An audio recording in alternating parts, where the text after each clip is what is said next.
ఈ టెంపుల్ ని రిమూవ్ చేయడానికి చాలా సార్లు ఫ్రెంచ్ పీపుల్ ఈ టెంపుల్ లోని విగ్రహాన్ని తీసుకుని వెళ్లి సముద్రంలో వేశారట. అయినా తర్వాత రోజు ఆ విగ్రహం కొట్టుకుని ఒడ్డుకే వచ్చిందట. Welcome to Manakula Vinayagar temple, Pondicherry. పాండిచ్చేరిలో బీచెస్ అలాగే కెఫేస్ మాత్రమే కాదు, ఈ 700 years ఓల్డ్ వినాయకర్ టెంపుల్ కూడా చాలా famous. French rulers French colonial time లో ఈ టెంపుల్ లోని విగ్రహాన్ని రిమూవ్ చేయడానికి చాలానే ట్రై చేశారట.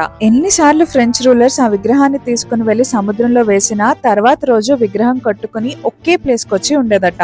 అందుకే ఈ టెంపుల్ చాలా పవర్ఫుల్ అని అక్కడి ప్రజల నమ్మకం. ఈ టెంపుల్ ఆర్కిటెక్చర్ కూడా చాలా డిఫరెంట్ గా ఉంటుంది. ఈ టెంపుల్ లో మనకి వినాయకుల వారు డిఫరెంట్ ఫార్మ్స్ లో దర్శనమిస్తారు. ఈసారి మీరు పాండి వెళ్ళినప్పుడు కెఫేస్ అలాగే బీచెస్ తో పాటుగా ఈ పవర్ఫుల్ వినాయకుల వారి టెంపుల్ ని కూడా దర్శనం చేసుకోవటం మర్చిపోకండి. ఇలాంటి ఇంట్రెస్టింగ్ వీడియోస్ ని మిస్ కాకూడదు అనుకుంటే ఇప్పుడే మన ఛానల్ ని ఫాలో అయిపోండి. ఇంకో ఇంట్రెస్టింగ్ వీడియోతో మళ్ళీ కలుద్దాం. Until then, stay tuned.